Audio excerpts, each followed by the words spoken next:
each of the councilors choose one location across the state to host a meeting, as do I.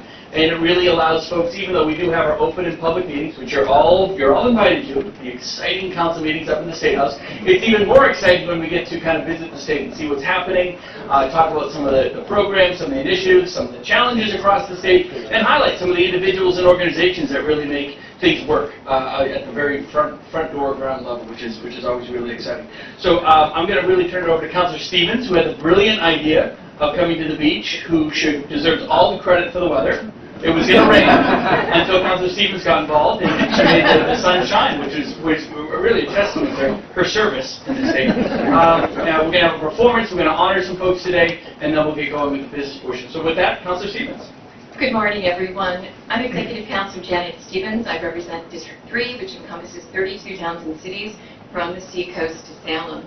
With me today are my fellow councillors representing District 1, Joseph Kenny, District 2, Cindy Warmington, from afar, calling in, Ted Gatsis, District 4, and District 5, Executive Councillor Dave Wheeler. At this point, I'd like to introduce one of our most established long-term leaders in government in the state, and that is Ruth Griffin. She's going to lead us in the Pledge of Allegiance, and programs should be circulated at this time, but just so you know, she ran for office first in 1970 and spent the next 4 decades in public service to the people of New Hampshire, serving in the House of Representatives, Senate, the Governor's Executive Council, where she served District 3 from 1987 through 2007. She was the first woman to get a seat as a Republican at the table. I'm proud to call her my friend, and we celebrated her 98th birthday just last month. The floor is yours for the pledge.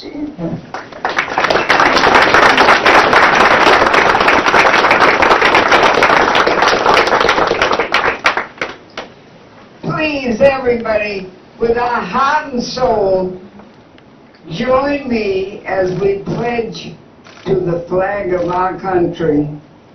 I pledge allegiance to the flag of the United States of America and to the republic for which it stands, one nation under God, indivisible, with liberty and justice for all. Thank you.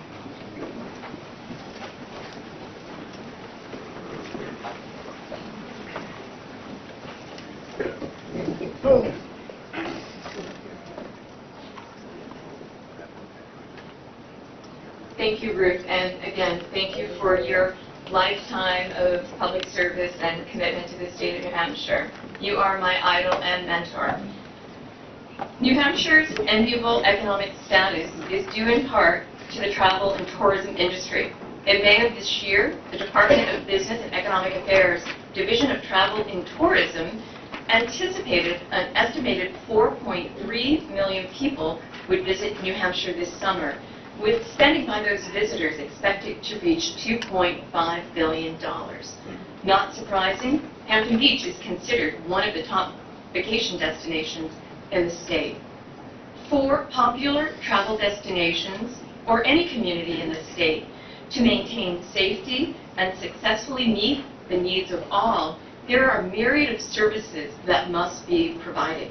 Today, we will be honoring 2 leaders and an entire team that have made significant contributions to the Hampton Beach community, covering safety, recreation, infrastructure, and general quality of life.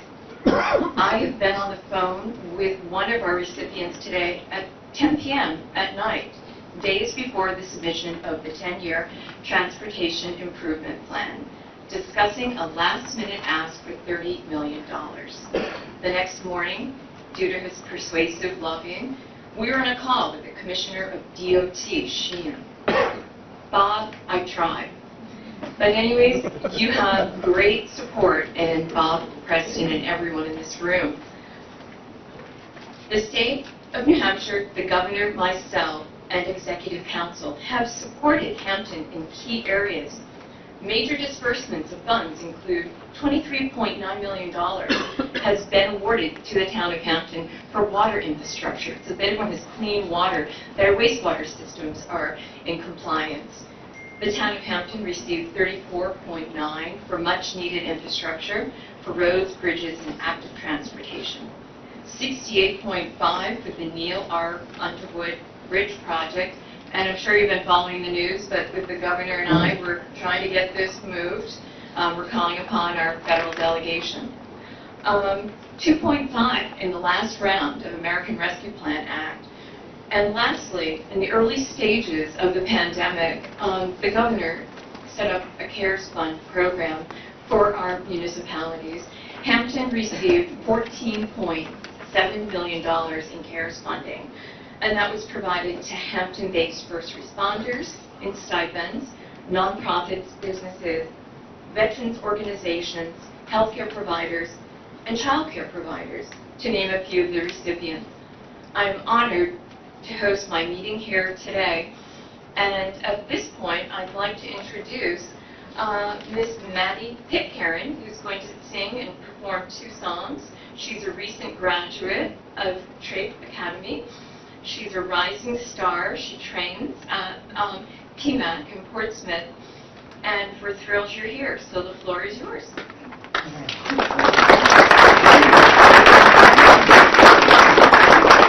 Thank you. I'm going to start with the national anthem.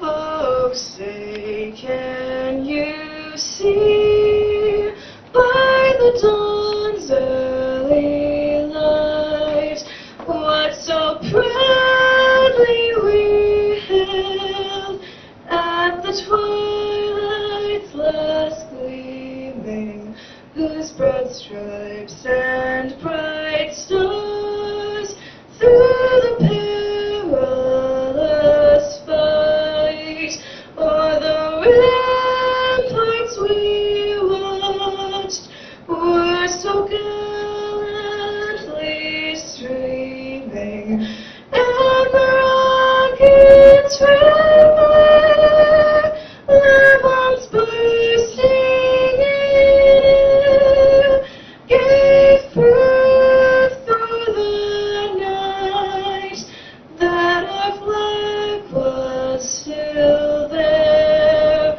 Oh, say does that star-spangled banner yet wave o'er the land of the free and the home of the brave?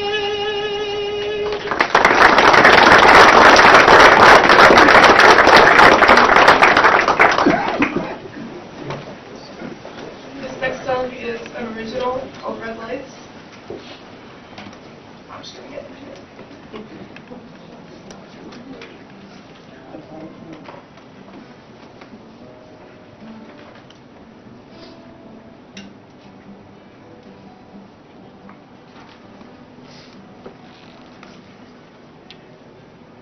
Capsules are all empty and they're scattered on the floor. I think I hear a knocking coming from my front door. But when I answer, there's the stagnant air I love, and I realize the knocking was within my frontal lobe. Don't try to tell me this is gonna hurt,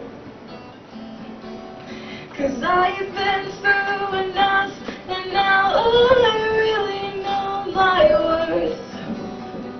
I won't let these red lights dictate my walking nights, and I won't keep getting in my way.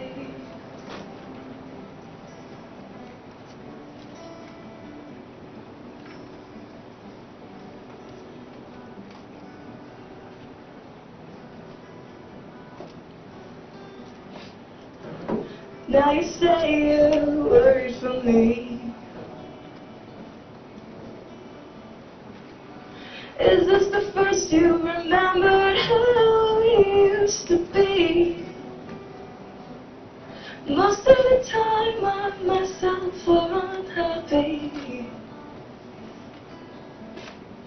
With you on neither, but you still make good company. Don't try to tell me this is gonna hurt, 'cause I've been through enough, and now I really know my worth. I won't let these red lights dictate my walking nights, and I won't keep getting in my way.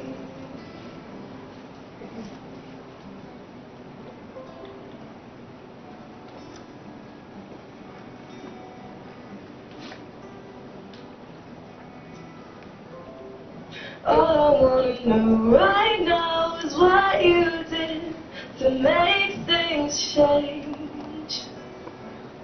Even when there's no reason at all, you still fight for me.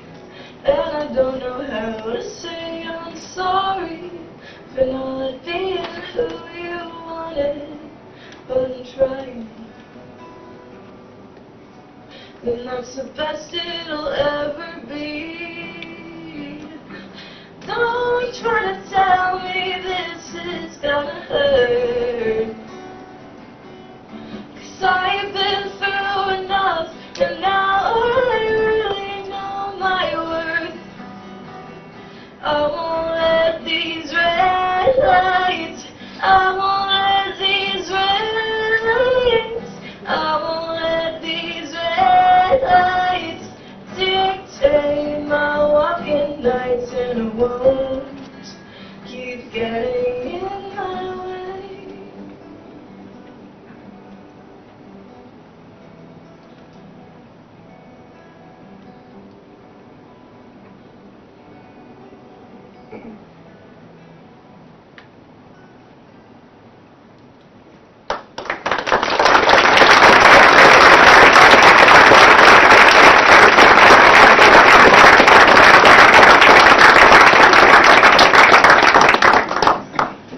Can we do a picture? Great. If I'm just like, oh, I'm gonna front. Here, bring me a front. Great. That's wonderful. When do you go to school?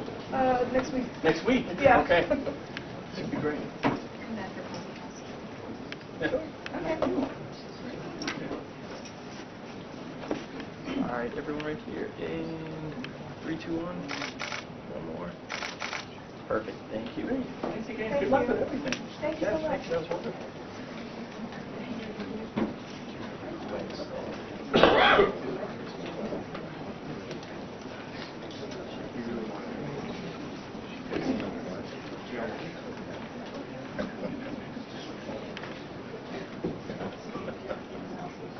So at this point, I'm going to ask Chief Patrick Murphy and the members of the Hampton Beach State Park lifeguard team to come in.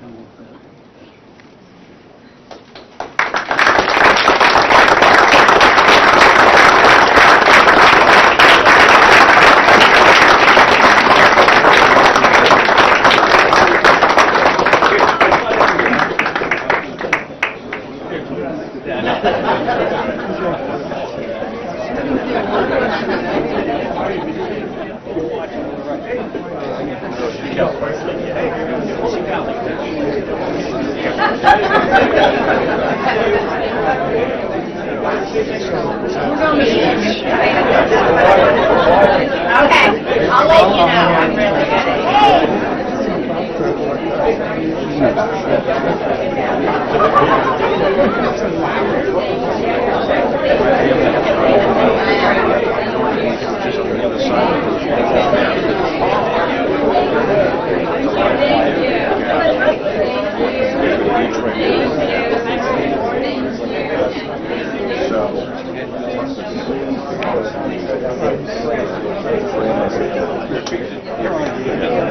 We have a home Approved. Standing ovation for them, please.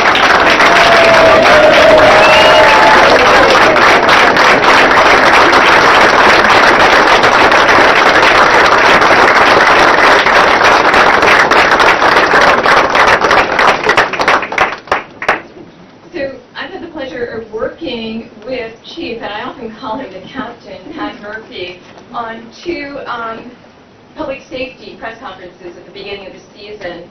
And he is just an absolute exemplary leader, and the state of New Hampshire is so lucky to have him as a full-time staffer at this point.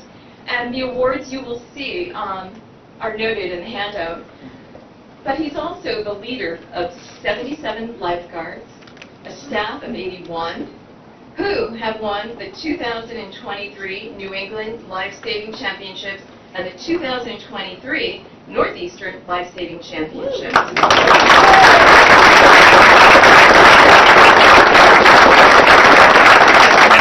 Every day from 8:50 to 9:50 training. It's often a 1.8-mile swim to the jetty and back, followed by a 1.5-mile run. You are absolute superb athletes, and I just want to call out some of your accomplishments and metrics this season. You have saved 311 lives from riptides.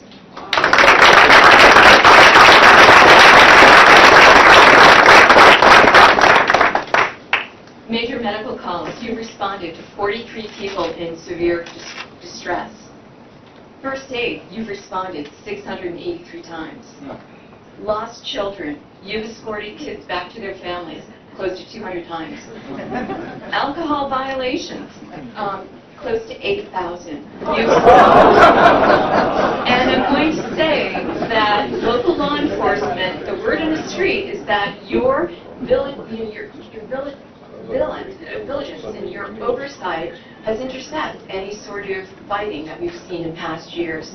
But most importantly as well, you've allowed handicapped people to enjoy the beach close to 300 times by getting them wheelchair accessible apparatus to get to the beach. So you guys are stars. I hope you hear that every day from your parents. And you guys are just awesome.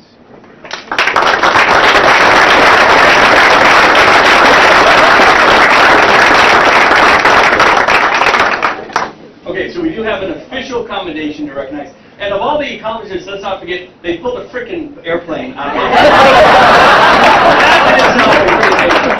the entire countryside was very impressive. And one thing I do want to really highlight, because I think for those of us who grew up here, which is most of us in the room, we take it for granted a little bit. The fact that this is actually a very competitive process. This is the place lifeguards want to be, all across the East Coast. I mean, not just winning the competitions, but kind of the rigor, the high standards that we have. It is not an easy job, especially with the rip currents that we have here. It is very, very serious stuff, and their record is just so unbelievable. We were talking a little bit earlier how folks, some of these individuals were coming for an hour away in Massachusetts, past the Massachusetts beaches, because this is the team they want to be part of. That is not easy. That is a really hard thing to do in this day and age, especially given, everyone else is short of staff, right? But this is a place that has really stood out as a shining star, not just on our seacoast, but all across New England, and it's a huge point of pride.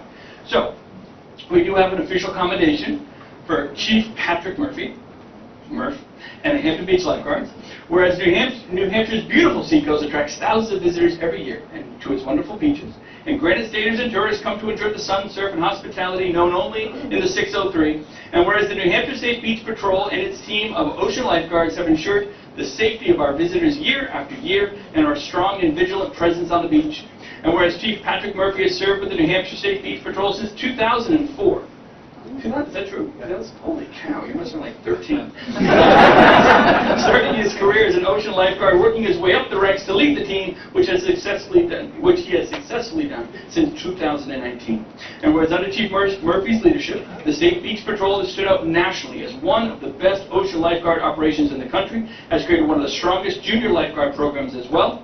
And whereas Chief Murphy and an entire team at the State Beach Patrol have also represented New Hampshire well and highlighted their immense talent and dedication to being the best of the best in their field, winning numerous life-saving competitions such as the Northeast Life-Saving Competition and the New England Life-Saving Competition this summer alone. And whereas in the 2023 season, these lifeguards have performed over 298 ocean rescues, putting their lives on the line for patrons so they so diligently and selflessly serve. Now, therefore, I, Christopher T. Sununu, Governor of the State of New Hampshire, do hereby commend Chief Patrick Murphy and the Hampton Beach Lifeguards for another successful season, and thank you for all that you do to keep the beach safe for everyone to enjoy.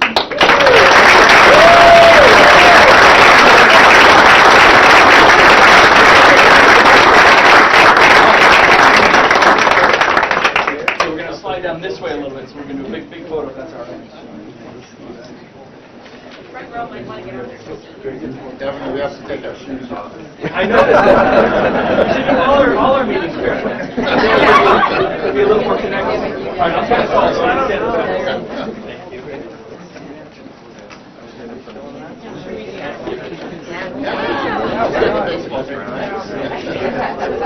Bill, guys, slide in. Sam. Why don't we get Go ahead.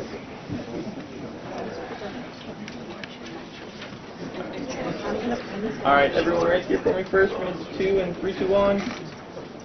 And then one more. 3, 2, 1. Perfect. Remember back here. Good. Great. We got it. Thank you. You got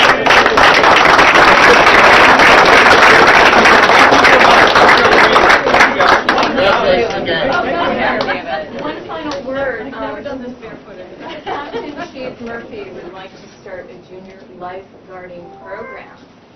Great way to keep kids busy in the summer. What do you think? I'm in. Whatever. All right. No, that's not nice.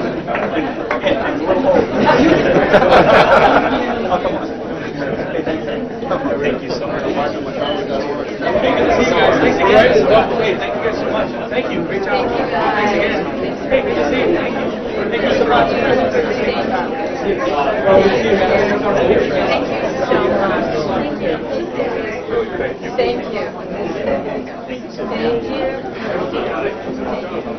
Thank you so much. Thank you.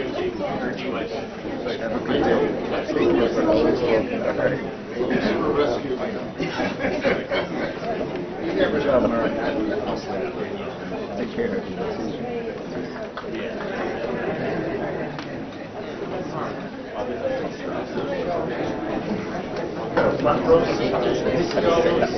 Young in town?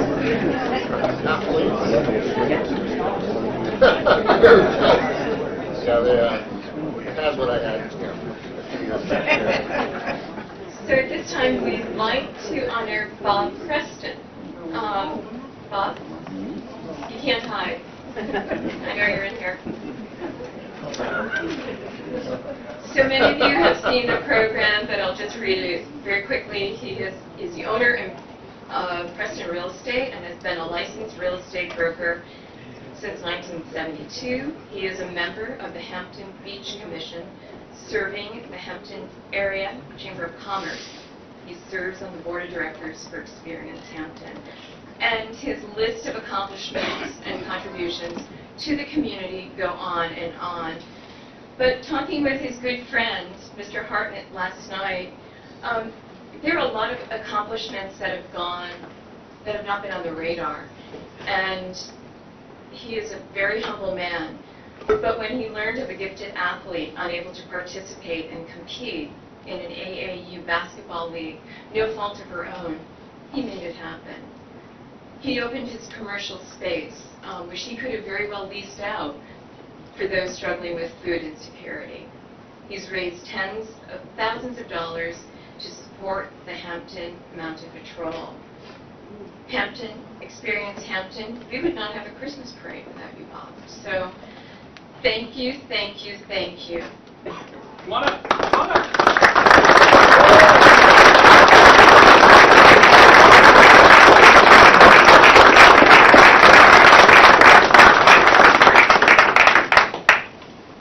I like the last thing that we talked about with the Christmas parade. So all you kids better appreciate Bob Preston. I'm just saying, seriously, thank you so much. I mean, the kind of years of not just what you've done, but your family, right? Your dad and everybody, their commitment to Hampton Beach, to the entire seacoast, not just putting, people in beds and filling up the Seacoast, but really promoting it and everything that we have to offer. I mean, what the real estate, what you and the other real estate folks do here in terms of promoting this as a true destination, not just for folks in New Hampshire, but for all over the East Coast, is really awesome. And the crowds, and look, we got the crowds, we got the numbers to show for it. So it's just really impressive, could not be done without you.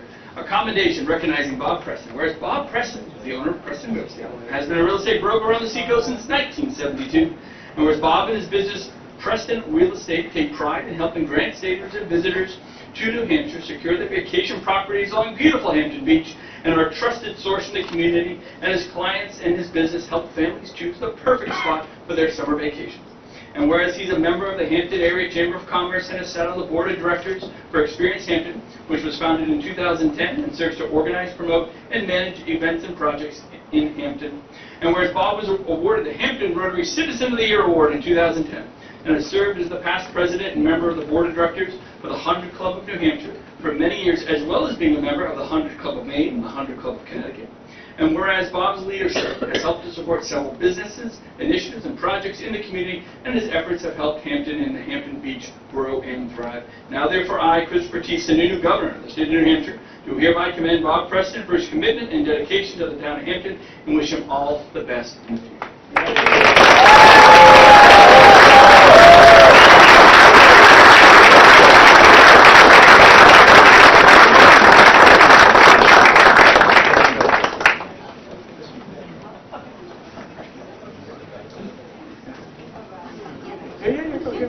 Yeah, no, go ahead. Yeah, before we do the photo.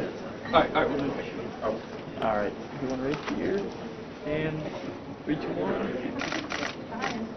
All right, we're good. Great. Yeah.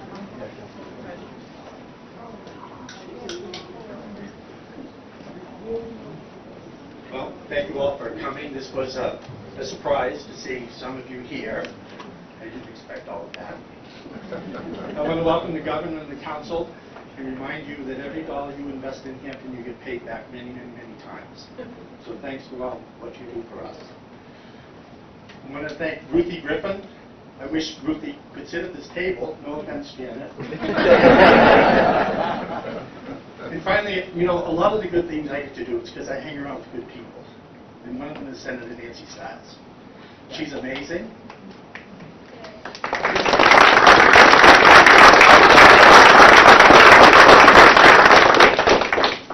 Thank you, Nancy. She's the one that really gets things done. So thank you very much. I appreciate it.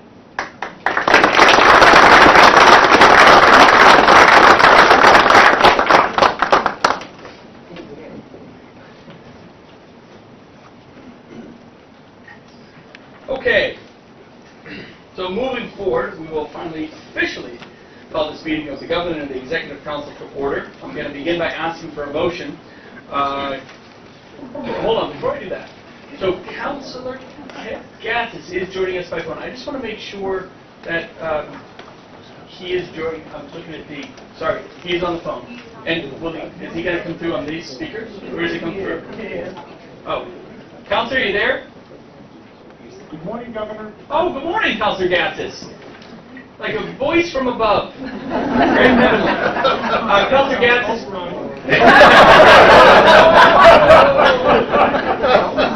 Okay, so as much as I can't hear that very well, to be honest. So as much as we could turn that up, that would be very helpful. Councilor Gattis, can you begin? You will join us telephonically. After each of the votes, I will go to you and ask for a yay or nay on each of the votes, just so it's appropriately recorded. But can we begin just by asking, I have to ask where you are, and if you're, and who is with you, I guess is the question. I'm at my office and I'm alone. Okay, wonderful, wonderful. Well, thank you for joining us. So, I will officially call the meeting of the Governor and Council to order. I'm going to begin by asking for a motion to approve the meeting minutes of August 2nd, 2023. So moved. Second. We have a motion. Any discussion or changes to those minutes? Okay, hearing none, all in favor of accepting the minutes, please signify by saying aye. Aye. And Councilor Gattis? Aye. Thank you, sir. Aye. With that, the meeting minutes are approved. Next, from the Office of the Secretary of State, we have our civil commissions. Could I please have a motion to confirm the list of civil commissions? So moved. Second. We have a motion and a second. Any additional names to place on the list? Kevin. Councilor Kent? I have a citizen from Laconia, Jennifer Brook, board as a notary. Okay. Any other additional names? Okay, hearing none, all in favor of accepting the list of civil commissions, please signify by saying aye. Aye. Councilor Gatzis? Aye. Thank you, sir. Aye. With that, the list of civil commissions is accepted and concluded. We do have a few resignations to accept today. I'm going to start by asking to have a motion to accept the resignation of Andrea Murphy of Grantham from the Board of Optometry. So moved. Second. We have a motion and a second. Any discussion? Hearing none, all in favor signify by saying aye. Aye. Councilor Gatzis? Aye. Thank you, sir. With that, the resignation is accepted. As the Deputy Director of the Division of Administration within the Department of Safety, could I have a motion to accept the resignation of Adita Dumian of Henniker? Sorry. So moved. Second. Motion and second. Any discussion? Okay, hearing none, all in favor signify by saying aye. Aye. Councilor Gatzis? Aye. Thank you, sir. With that, the resignation is accepted. As the Director of Intergovernmental Affairs from the Department of Business and Economic Affairs, could I please have a motion to accept the resignation of Alexander Fries of Concord? So moved. Second. Any discussion? Hearing none, all in favor signify by saying aye. Aye. Councilor Gatzis? Aye. Thank you. With that, the resignation is accepted. From the Pharmacy Board, could I have a motion to accept the resignation of Nicole Harrington of Nashua? So moved. Second. Motion is second. Any discussion? Hearing none, all in favor signify by saying aye. Aye. Councilor Gatzis? Aye. Thank you. With that, Nicole's resignation is accepted. And from the State Board of Fire Control, could I have a motion to accept the resignation of Michael McQuillan of Bristol? So moved. Second. Any discussion? Hearing none, all in favor signify by saying aye. Aye. Aye. And Councilor Gatzis? Aye. Thank you, sir. With that, the resignation is accepted, and that concludes our resignations for today. We do have a few confirmations to move into the record, or hopefully move forward with. I'll begin by asking for a motion to confirm Lisa Stone of Manchester as the Director of the Division of Administration for the Department of Correction. So moved. Second. Any discussion? Hearing none, all in favor signify by saying aye. Aye. Councilor Gatzis? Aye. Thank you. With that, Lisa's confirmed. Could I have a motion to confirm Caitlin Davis of Concord as the Division Director of the Department of Education? So moved. Second. Any discussion? Hearing none, all in favor signify by saying aye. Aye. Councilor Gatzis? Aye. Thank you. With that, Caitlin is confirmed. Could I have a motion to confirm Ray Green of Milford to the Fish and Game Commission? So moved. Second. There's a motion and a second. Any discussion? Hearing none, all in favor signify by saying aye. Aye. Any opposed? Oh, sorry, Councilor Gatzis? Aye. Thank you. With that, Ray is confirmed. Could I have a motion to confirm Dino Scala of Wakefield to the Judicial Council? So moved. Second. Any discussion? I would just, for the record, let the councils know that this individual lives in Maine and that the record will be reflected, whether it be in the Red Book or future documentation, that he's a resident of Maine. Okay. Any additional discussion? Hearing none, all in favor signify by saying aye. Aye. Councilor Gatzis? Aye. Thank you. With that, Dino's confirmed. Could I have a motion to confirm Charles Russell of Concord to the Personnel Appeals Board? So moved. Second. Any discussion? Hearing none, all in favor signify by saying aye. Aye. Councilor Gatzis? Aye. Thank you. With that, Charles is confirmed. Can I have a motion to confirm Gwen Cralo of Nashua to the Police Commission? So moved. Second. The motion is second. Any discussion? Hearing none, all in favor signify by saying aye. Aye. Councilor Gatzis? Aye. Thank you. With that, Gwen is confirmed, and that concludes our confirmations for today.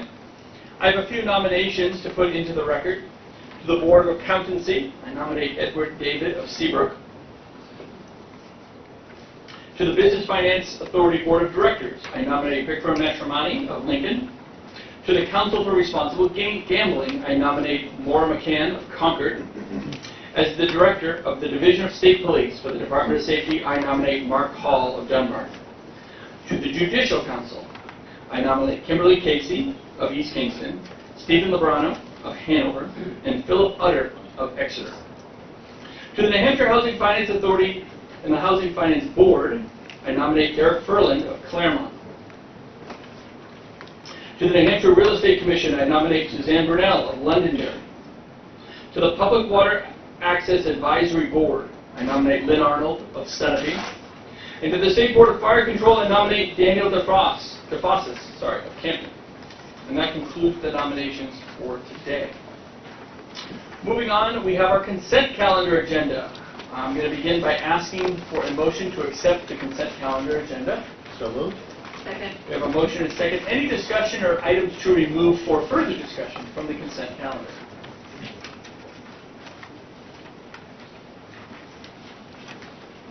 Okay, hearing none, all in favor of the consent calendar agenda as presented, please signify by saying aye. Aye. Any, Councilor Gassis? Aye. Thank you, sir. Any opposed? With that, the consent calendar agenda is approved. Moving on, we have our regular agenda. Our first item on our regular agenda is from the Business Finance Authority. The Business Finance Authority is quite unique in that after the Business Finance Authority presents the item, the council will have the opportunity to ask questions. At that time, it is open to the public. If anybody from the public wishes to come up and speak specifically on the BFA item, and to the BFA item, they'll be afforded that. But first, I'll ask for a motion to adopt agenda item 6 on the BFA. So moved. Second. We have a motion and a second. I'm going to invite the BFA to come up and maybe just give us, if we could start, if you don't mind kicking things off and start with a little bit of a summary of the item. And then we'll open up for questions and discussion from the council. Great, thank you, Governor. Good morning, and thank you, Councilor, for hosting today. It's beautiful. For the record, I'm James Key Wallace, the Executive Director of the New Hampshire Business Finance Authority, and I'm joined actually by two members from New Balance, and I'll summarize the transaction. I think it's their chief cobbler, I think.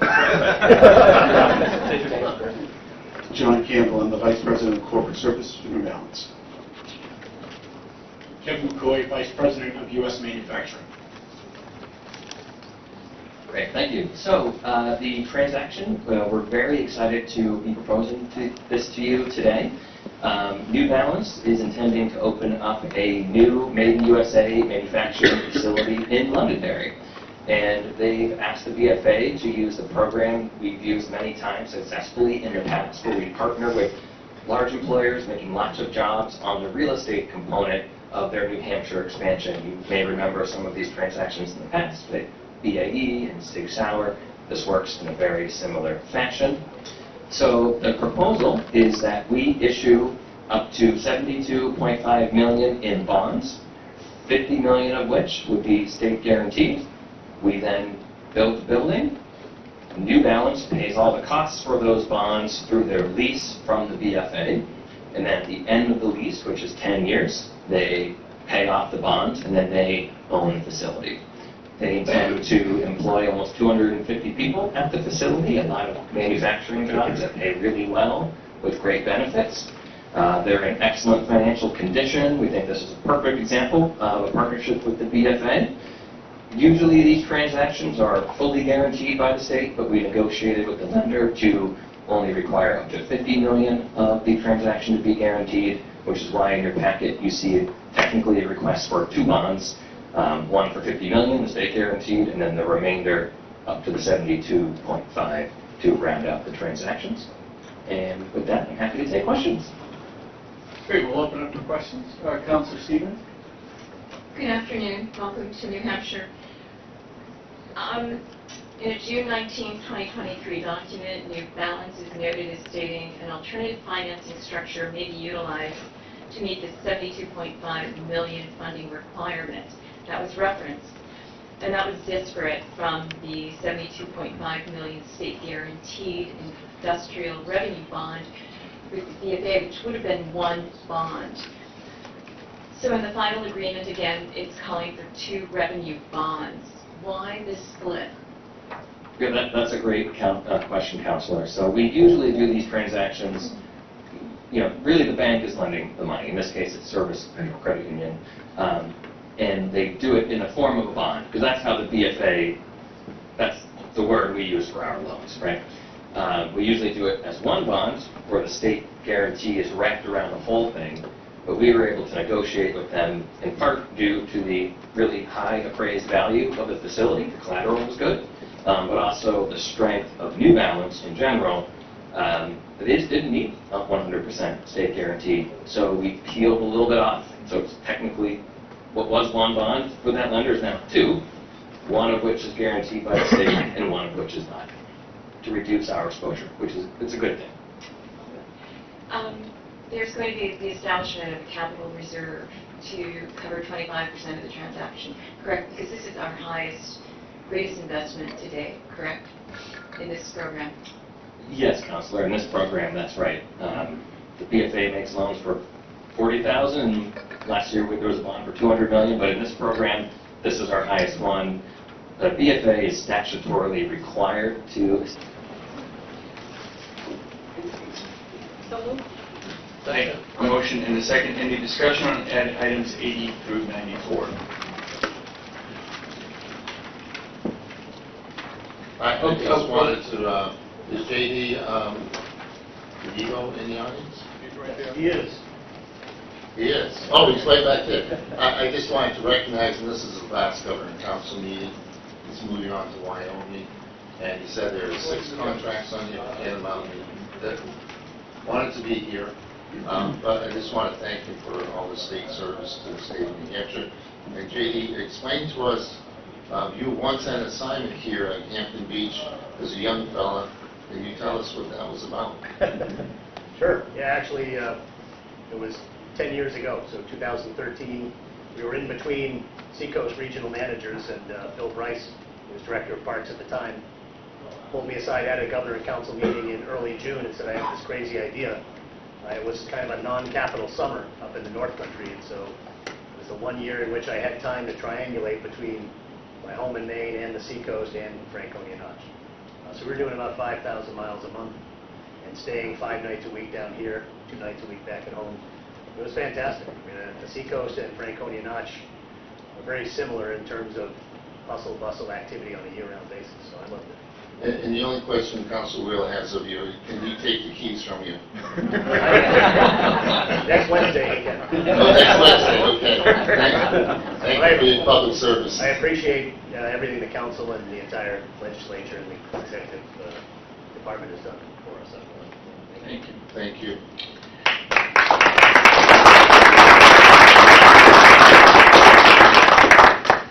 So with that, all in favor of items 80 through 94, with the exception of item 81, please signify by saying aye. Aye.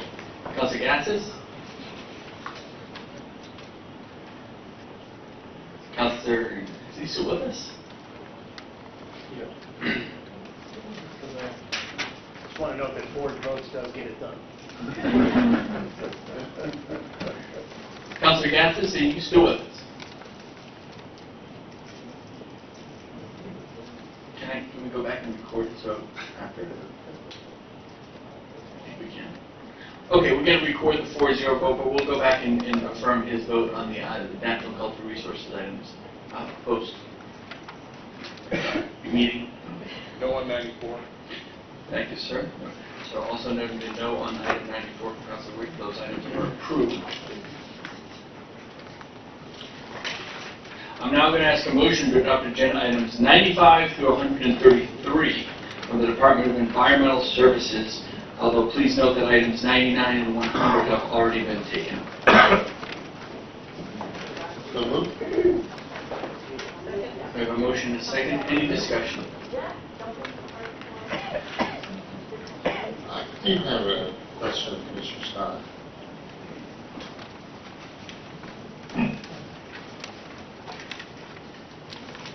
And I'm not sure if this is a question for DRA, but there has been some movement in the community of Dover to look at storm water and to figure out how one would tax it. or provide an impact fee with regards to nitrates that, come off the rooftops of houses and businesses and so forth. That would be, if they were to implement something like that, that would be the first community in New Hampshire. But have you seen any trends nationally with regards to stormwater and assessing a fee to the amount of stormwater on a piece of residential property? Thank you, Councilor. For the record, Bob Scott, Department of Environmental Services. So what you're referring to is some will call it a stormwater utility. And short answer is I'm not aware of many or any municipalities implementing that, but it is kind of a trading program, if you will, to get the reductions needed the most cost-effective way. So that's kind of the concept. Are you aware of it going on in any parts of the country, or? I'm not. I can look at Randy Pelletier here. He's giving me a blank stare too, so I think no. Okay. Well, in the coming months, you might not have a blank stare. Okay. Well, I just asked the question because it's, it's a discussion that's going on in that community, and I just want to let you know what's going on and that we can get out in front of it. So Randy now has a thought. Yeah, I think the concept of the storm utility authorization was passed by the legislature probably 4 or 5 years ago. Manchester's looking into it. I think actually there's conversations about in Wolfboro about this. And the reality is the major issues that we're dealing with today, aside from the water and wastewater stuff, which we funded millions of dollars, and for stormwater, that is the pollutant of concern nowadays. So what's happening, there's so much infrastructure in municipalities like Dover. All of the catch basins they have, all the stormwater that discharges into the water has high nitrogen, high phosphorus, other nutrients. So what they're doing, because they need to do so much enhancement to get rid of that short circuit or untreated water, they're creating utilities as a way to fund so they can meet water quality requirements. So it's not uncommon, and I think you're going to see a lot more of it in the future. A lot of municipalities 50, 60 years ago put pipe in the ground, direct discharges to surface waters, and as you know, our surface waters aren't getting better. So we're going to see a lot more of them in the upcoming years for sure. So, and that brings to the point of, we're seeing carbon tax credits in forest, which is unique to New Hampshire, and now we're potentially seeing wastewater utility, assessment fees or tax, however you want to describe it. So these are new trends that are going on in our state, so we need to be on top of it and making sure what we know about it, because it's going to get, there's going to be some friction there between locals and municipalities and state government. Agreed. Further discussion? Councilor Stevens. In regards to agenda item 130, this is for modification to wetland permit, and the setting is in Island, it's Rattlesnake Island, and there's no comments from the Conservation Commission. My comment or question is, do they have to comply with or have the approval of your local Conservation Commission? Because they are an island, are they able to bypass that? No, it's still part of the town of Walden, so it's treated the same as any other part of the town of Walden. So my apologies, we did rejigger a little bit, and I missed this one. As you know, normally for you, Councilor, we put in whether the Conservation Commission commented or not. So my understanding is they did not comment. Okay, thank you. Further discussion? Okay, seeing no further discussion, all in favor of items 95 to 133 from the Department of Environmental Services, please signify by saying aye. Aye. Councilor Gatsas.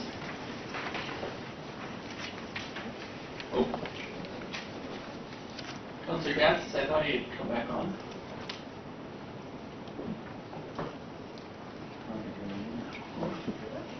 Okay. All right, we'll come back to Councilor Gatsas. Any opposed to those items? Okay, those items are approved, and we'll come back to Councilor Gatsas to record his votes for DES.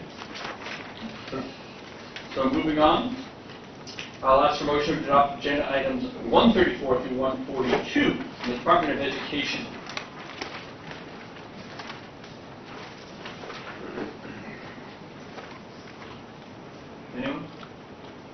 So moved. Motion. Is there a second for discussion? Second. Thank you. So we have a motion and a second for the Department of Education items. Are there any questions for DOE? Councilor Warmington. Good afternoon. For the record, Frank Edelblut, Commissioner of Education. Good afternoon, Commissioner. Sorry. My first question is about item number 139. This contract indicates that it is paid through an advance payment, and it looks, based on the method of payment, that the entire amount would be paid out in advance, and then they would simply provide a summary of deliverables along the way. Is that correct? That's correct. So why would you advance $455,000 rather than paying out as services are provided? Yeah, so basically, what we're going to basically do is advance them the funds to be able to acquire the robots to distribute out to the schools. So most of the funds are going to be used for the acquisition of the robots, as well as developing some of the training materials for the schools. This particular robotics program integrates with a lot of the FIRST robotics works that we're already doing, and kind of follows along with that. And so that's the reason why this is structured as it is.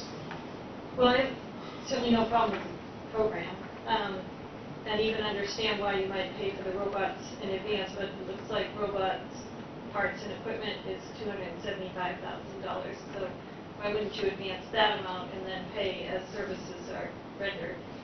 Well, because we're actually developing the robot platform and distributing it and doing the training all at once, so it's going to happen quite quickly. I mean, the goal of this program was to kind of accelerate these robots out to the schools, and so it will take place, in a very short amount of time over the fall. So we just thought that this was the best way to make sure that we kept all of the services being delivered, and understanding that the nonprofit FIRST Robotics is going to have to provide that training on a short-term basis coming up to the schools. So the whole program itself will be deployed over a short period of time. Thank you. I have questions about, well, we read a lot in the news about PragerU. This is a program, supposed to be a program for financial literacy that you propose to bring forward that is in front of the Board of Education right now. My first question is, if approved by the Board of Education, will this come to the Executive Council? No, it would not come to the Executive Council. This is an education program. Okay. And will it have to be approved by the Governor? It is not approved by the Governor. It's at the State Board of Education. Okay. And so just to clarify your point as well, you said that I brought to the State Board of Education, this is a third-party entity who has applied for an education program like any other third-party program would apply to the State Board of Education for approval. So before they applied or during the application process, did you look at the other programs that they were offering besides the financial literacy model? So according to our rules, they make an application. They made an application for a financial literacy program, and so that is the program that was evaluated. So you didn't look at the other programs? Similar to any other program that would apply, we look at the program that's being proposed by the vendor, and we adjudicate it according to the rules. So this PragerU offers program entitled, Was the Civil War About Slavery? Making Men Masculine Again.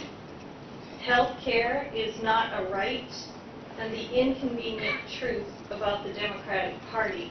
Do you think those are appropriate programs to be offered in our schools? So those programs have not been proposed by this vendor. Instead, the programs proposed by this vendor are financial literacy programs, including important programs about managing debt, credit card debt, student loan debt. These are all very important skills that our students need. Well, let me express my dismay that you would even consider a vendor that offers these programs for making offerings to students in New Hampshire. But my follow-up question is then, with items, say for instance 140 and 141, it's 321 Insight Incorporated or Fearless Inside LLC. Do you look at those programs to ensure that they are not offering similar kinds of inappropriate political content? So we evaluate the proposals that come to us, and so for example, 321 Insight provides training for paraprofessionals. That program, when we actually sought that vendor, which is different, right? So we were looking for someone to do training for paraprofessionals in the state of New Hampshire. 321 Insight was a vendor that provided that service. We evaluated the quality of that service to see if it would meet the needs of our paraprofessionals and recruiting paraprofessionals for our school districts. So in that case, we did. It's a separate circumstance wherein you have a vendor who proposes an educational program to the students. So, for instance, in this program under 140, 321 Insight, can you assure the council that it does not offer an extremist or politically biased or any content of the similar ilk to, in addition to the program that they brought forward? Well, so what I can tell you is that the content, I believe, is going to offer training for paraprofessionals that's consistent with the needs of paraprofessionals in the state. Whether or not 321 Insight has other programming that might meet the characteristics that you've described, I couldn't say because we're not contracting with them for that. Okay, how about Fearless Insight LLC? Have you looked at them? So Fearless Insight LLC is through what's referred to as an EAMS program, which is a COVID response program. One second. Sorry, I was on a plane until late Tuesday morning. So EAMS is basically emergency assistance to non-public schools. Under the terms of the federal funding source for that program, the non-public schools are able to choose vendors for the programming that they want, and because of the way the federal funds are designed, they decide how they want to buy it, and we're the ones who execute the contracts for them. Okay, any other questions? Councilor Wheeler? Thank you, Governor. I want to start with item 136. That appears on the face of it that the $64,000 in this contract is for 3 people, the keynote speaker and 2 facilitators, it says here. So, and it's 2 conferences, 1 day each. That's $10,000 a day for these speakers. Am I correct about that? So the program is not solely for the speaker fees. It also includes all the materials that the students are provided by ChooseLove. And then it includes a license for them to access the programming on an ongoing basis. Did I miss that? Or is that, I didn't see that in the backup. I believe that's in there, but I can find that for you. Okay.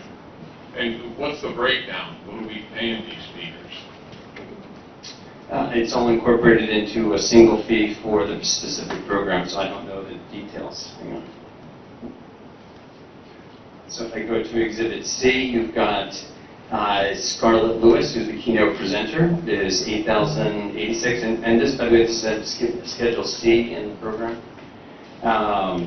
The travel and lodging is $413.81. Lisa McKenzie and Kim Harris, the facilitator fees are $15,850. Travel is $1,250. Lodging is $250. And the 950 ChooseLove kits, which include 1 each of the following topics, basically a series of topics, is $6,150. And we're doing that all times 2. Did I hear that correct? The keynote speaker is $15,000 for $16,172 for 2 days. It's $8,000 a day. That's correct. For 2 speeches, $8,000 a speech. Well, she spends the entire day there facilitating sessions with the students. That's correct. Facilitating as well. Yeah. Okay. And Governor, if I could. So just to be clear too, so Scarlett Lewis is the creator of the ChooseLove program. Understood. Okay. And 137, $117,000. It just sounds like way too much money. Can't we do this cheaper somehow? $110,000 a day for a conference? I don't disagree that it is an expensive conference. It is also a conference where we're trying to bring in students, a large number of students, to be able to understand and be equipped with a greater degree of resilience, specifically relative to bullying. We couldn't find a community college or something to hold this conference in. during the summer where we can at least get a free building or close to a free building? So I believe we looked for facilities and we didn't have anything accessible. It is during the school year, so that those facilities are not necessarily available. Thank you. Further discussion on any of these items from DOE? Okay, hearing no further discussion, all in favor of items 134 through 142, please signify by saying aye.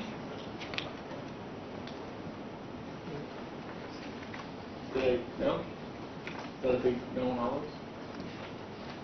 Okay, so, Can we all right, probably and all vote on it opposed? separately, maybe Governor can vote on it separately? Okay. Each item, All right, you want me to call out each item on a DOE? at least the first 5. Okay. All in favor of item 134 from the Department of Education, please signify by saying aye. Aye. Any opposed? No. Counselor Gatzis? So is that, Counselor Stevens, is that a no from you? I'm supporting. Okay. So I have 2 yeses and 2 noes. Can we get Counselor Gatzis on the phone, please?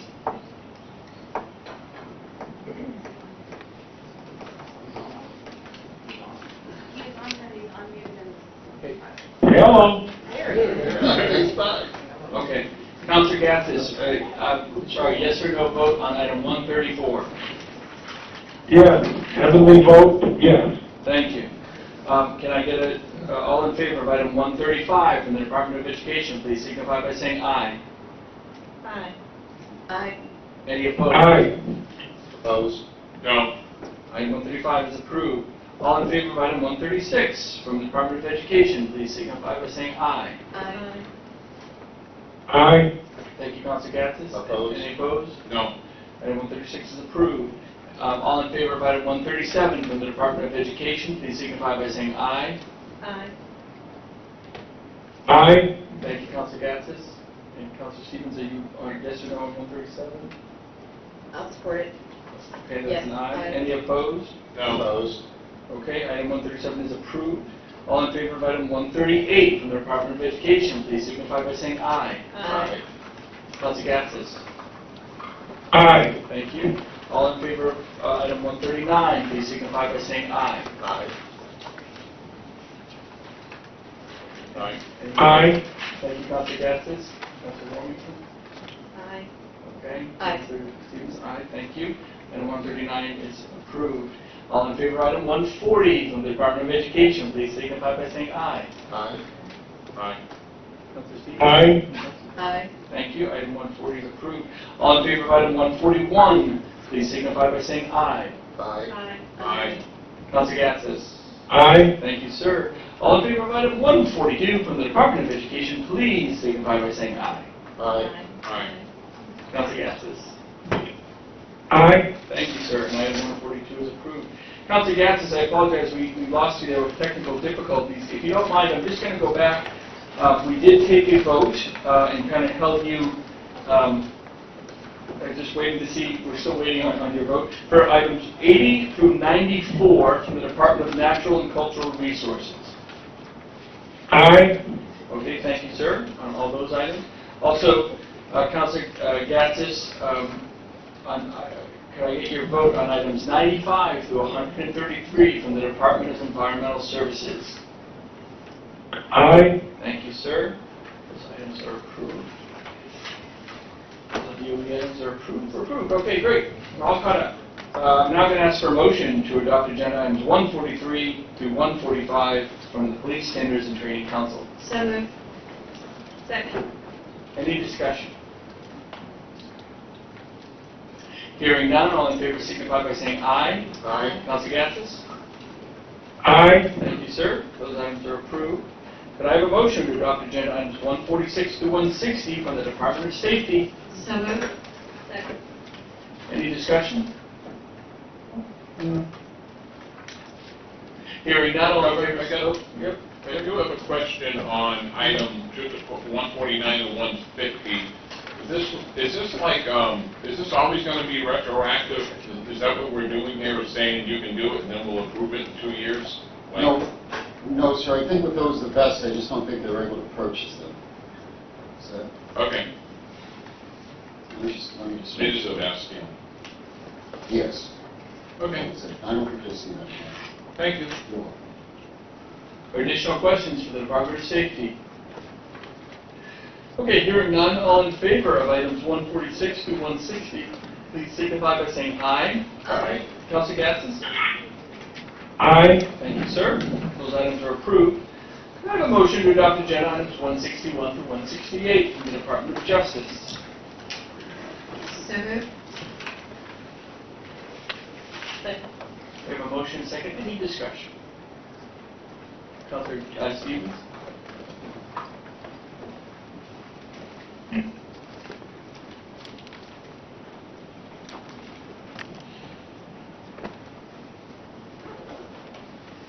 Good afternoon, Councilors. Governor. For the record, John Wells, Attorney General. Good afternoon, Attorney General. Very successful press conference when the rolled out the expansion of services through the Elder Abuse and Financial Exploitation Unit. 164, there is a change in the completion date from 6/30/23 to 6/30/25. Is that position open at this time? Have we not filled it? No, this position is filled. It is filled. Yeah, we're just looking to extend authorization for the grant for 2 years so we can keep the position. The position has been filled for about a year. And this is additional funding, is that what you're stating? Yep, several funds. Great, thank you. Further questions for the Attorney General? Okay, hearing none, all in favor of items 161 through 168, please signify by saying aye. Aye. Any opposed? Councilor Gatsas? Aye. Thank you, sir. Aye. Those are approved. And finally, could I have a motion to adopt agenda items 169 to 175 from the Department of Administrative Services? Move. Second. There's a motion and second. Any discussion? Yeah, Governor, Councilor Wheeler? can we take up item 172 separately? Sure. No problem. Okay. But I just have a comment on 172. This Pete's Tire Barn here has, I believe, some privacy violations requiring people to give up their private information, their image, and retain it in order to accept payment. And I've had discussions with the Department of Administrative Services and also with the Department of Safety because it would be their statute and rule that would be violated. And so I would ask that 172 be tabled for a couple of weeks, and I believe this item can be fixed with a little education to Pete's Tire, and then we can move forward. So I'd move to Okay, so table that's a motion. 172. There's a motion to table. Is there a second? Second. There's a motion and a second. All in favor of tabling item 172, please signify by saying aye. Aye. Councilor Gatsas? Aye. Thank Aye. you. Item 172 is tabled. Further discussion for the items from Admin Services? Okay, hearing none, all in favor of the items 169 through 175 with the exception of 172, please signify by saying aye. Aye. Councilor Gatsas? Aye. Aye. Thank you, sir. Those items are approved. That officially concludes our regular agenda. Our next meeting will be Wednesday, September 6, 2023, hosted by the illustrious Councilor Ted Gatsas at the New Hampshire Food Bank. And we'll also be doing a food drive as part of that, so everyone is invited to attend. Please bring a non-perishable food for the food drive, as it is part of Hunger Action Month here in the state of New Hampshire. Councilor Gatsas, we hope to see you there. Hopefully I'll be there. And I won't be speaking to you for about. All right. All right, we'll see you then. Thank you, everybody. Thanks to Parks and all the lifeguards and all the folks that... Scope for funding, and the reason why this item is actually retroactive is because we need to wait for the new state fiscal year to go back and ask for permission to continue to spend these funds outside of the regular budget process. That's why those dates are there. So the December 26th is the end of the federal funding, but right now we only have the authority to ask through the end of 25. So schools will continue to expend these funds, and if they don't expend these funds during this time period, they have to give us those funds back, and we will award them to additional schools. There is a low reimbursement rate at this time. The majority of these funds were awarded late fall of last year, and many of these projects are done over the course of the summer. So the schools are completing that work right now, and then after that work is completed, schools will ask for reimbursement because this is solely on a reimbursement basis. So we anticipate quite a few invoices coming in and a lot of payments going out the door in the next month or so. So of the $13 million which was approved, $3 million has been reimbursed, but you're expecting a significant uptick. Correct. Thank you. Further discussion on either of these items? Okay, all in favor of items 41 and 42, please signify by saying aye. Aye. Any opposed? Councilor Gassis? Aye. Thank you. Those items are approved. Could I have a motion to adopt agenda items 43 and 44 from the Department of Information Technology? So moved. Any discussion? Seeing none, all in favor signify by saying aye. Aye. Any opposed? Items 43 and 44 are approved. Aye. Oh, thank you, Councilor. Sorry. Sorry about that. Aye.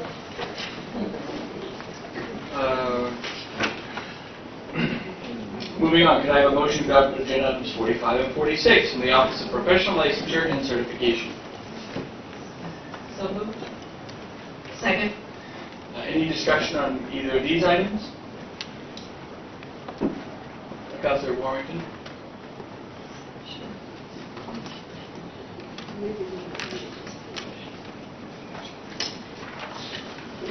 Good morning, Bethany Charles, Division Director at Office of Professional Licensure and Certification. I didn't realize the commissioner wasn't here. I was just looking for an update on the rules from the mental health professionals, social workers, licenses and whatnot, that the governor sent a letter on, but we're happy to wait till the next meeting. And I can give you a brief update. They've had 3 meetings since that letter has gone out, and have been working through that process with our rules writer. So we're hoping within the next month that they will have some interim rules and then be moving forward with that. But they are very actively working on those as we speak. And are they promulgating rules in all of the license segments areas that they are allowed to under the statute? Yes, they are. Thank you. You're welcome. Further discussion? Okay, hearing none, all in favor signify by saying aye. Aye. Councilor Gatsis? Aye. Thank you. Those items are approved. I'll now ask for motion to adopt agenda items 47 through 49 from the Department of Revenue Administration. So moved. Second. Any discussion? Just happy birthday to Lindsay Stepstone. Oh. Happy birthday, buddy. Happy birthday. Big 11. He just wants to go to the beach. It's like, enough of this nonsense. Yeah, me too. It's like waking up on Christmas and not being there, going down and presents. You're just sitting there waiting. Any discussion for DRA? Okay, hearing none, all in favor of items 47 to 49, please signify by saying aye. Aye. Councilor Gatsis? Aye. Thank you, and with that, it's time to go to the beach. Those are approved. All right. I'll now ask for motion to adopt agenda items 50 and 51 from the Department of Military Affairs and Veteran Services. So moved. Second. Any discussion? Yes, Councilor Willett.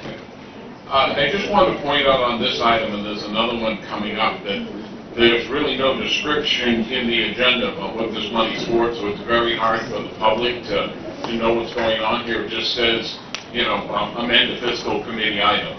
And so whoever writes these blurbs, we need to do a little better job and be a little more specific in the blurb so that the public can know what's happening and know whether it's an item of interest to them or not. No, duly noted. Thank you. Any further discussion? Okay, hearing none, all in favor of 50 and 51, please signify by saying aye. Aye. Any opposed? Those are approved. Could I have sorry, Councilor Gatsis? Aye. Thank you. Aye. Sorry, thank you, sir. Could I now get a motion to adopt agenda items 52 through 61 from the Department of Agriculture, Markets, and Food?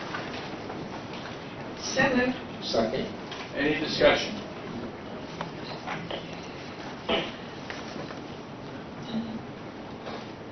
Councilor Stevens.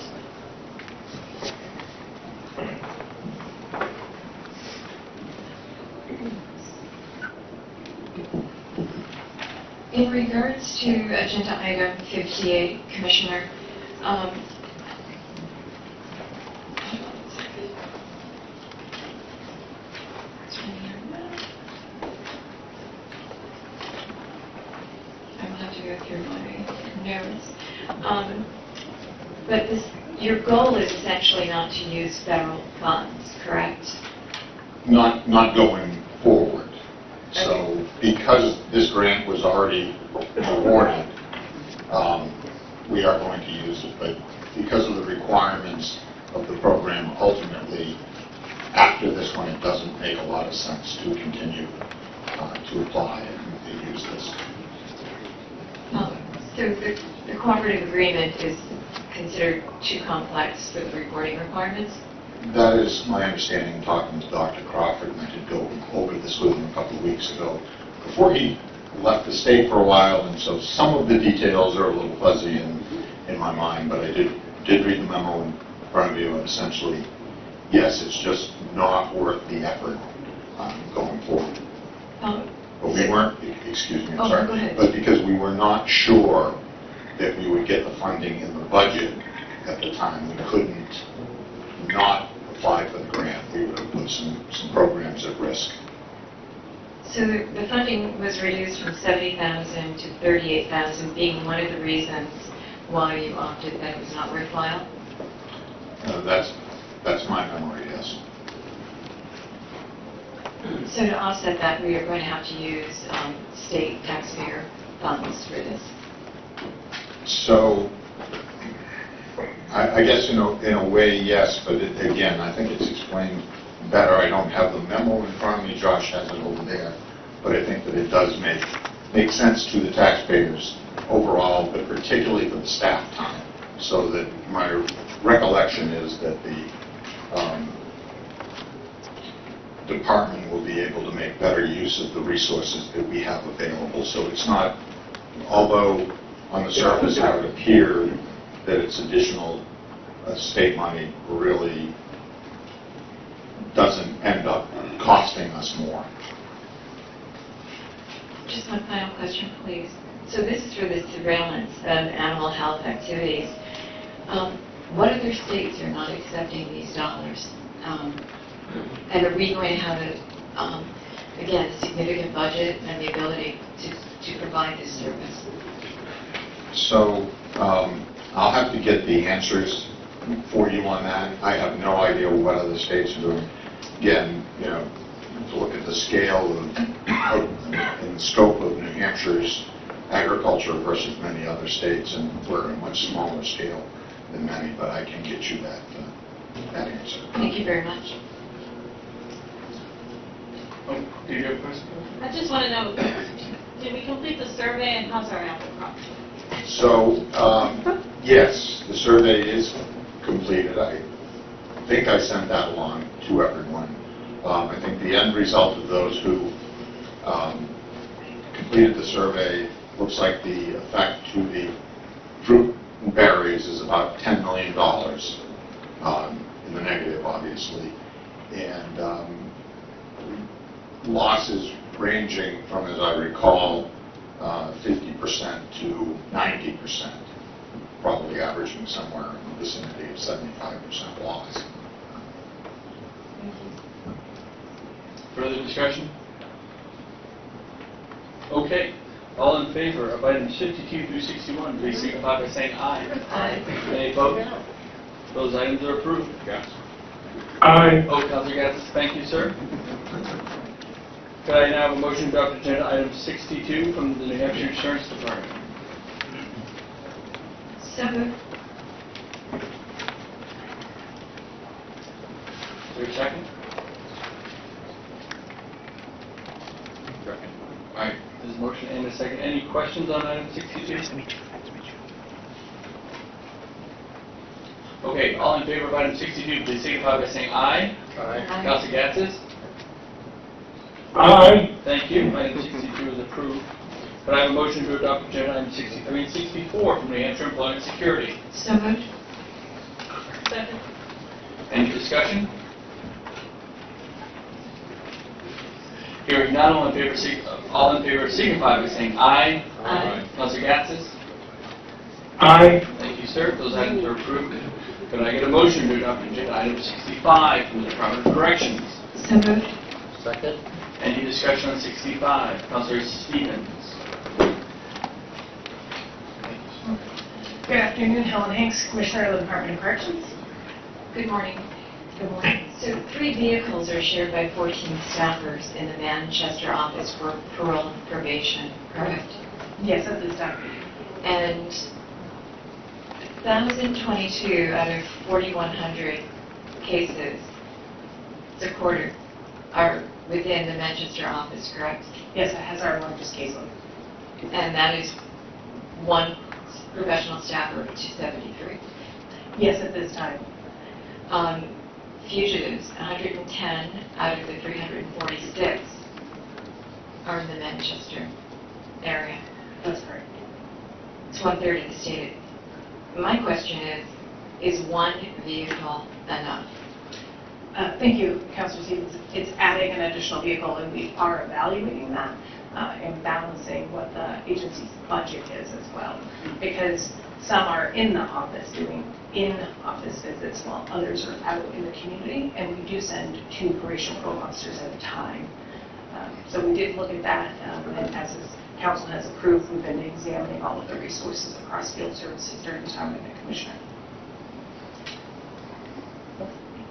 Do you feel public safety is being met with such a low percentage out in the field because of transportation matters? I feel like public safety, I will affirm for you, that office works very hard. It is very much a collaborator with the local law enforcement and sheriff's departments. From a public safety perspective, they're heavily engaged and they're part of the team. This will provide another effective resource to make sure that the other things under our policy are met for employment visits, home visits, and additional visits associated both with drug court and a small pilot we're engaged in called a Youthful Offender Court Program. Thank you very much.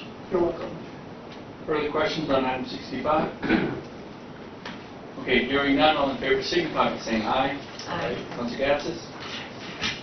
Aye. Thank you. Item 65 is approved. Could I get a motion to adopt agenda item 66 to 68 from the Department of Energy? So moved. Second. Motion second. Any discussion?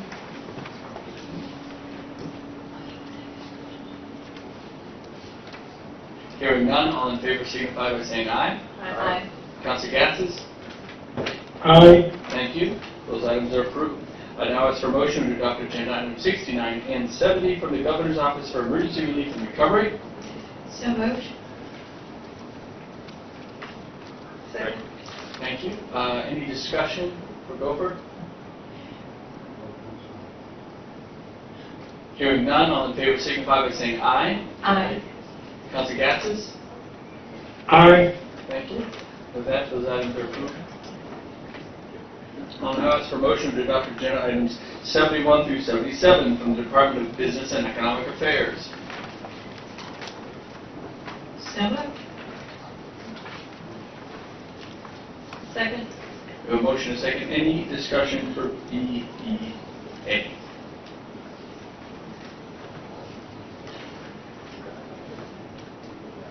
Hearing none, all in favor signify by saying aye. Aye. Counselor Gatsas? Aye. With that, those items. I need to recuse myself from item 72 as it has to do with maple syrup marketing. Understood. So noting that, the items are approved. Thank you, Councilor Wheeler. I'll now ask for motion to adopt agenda items 78, 79 from the Fish and Game Department. Second.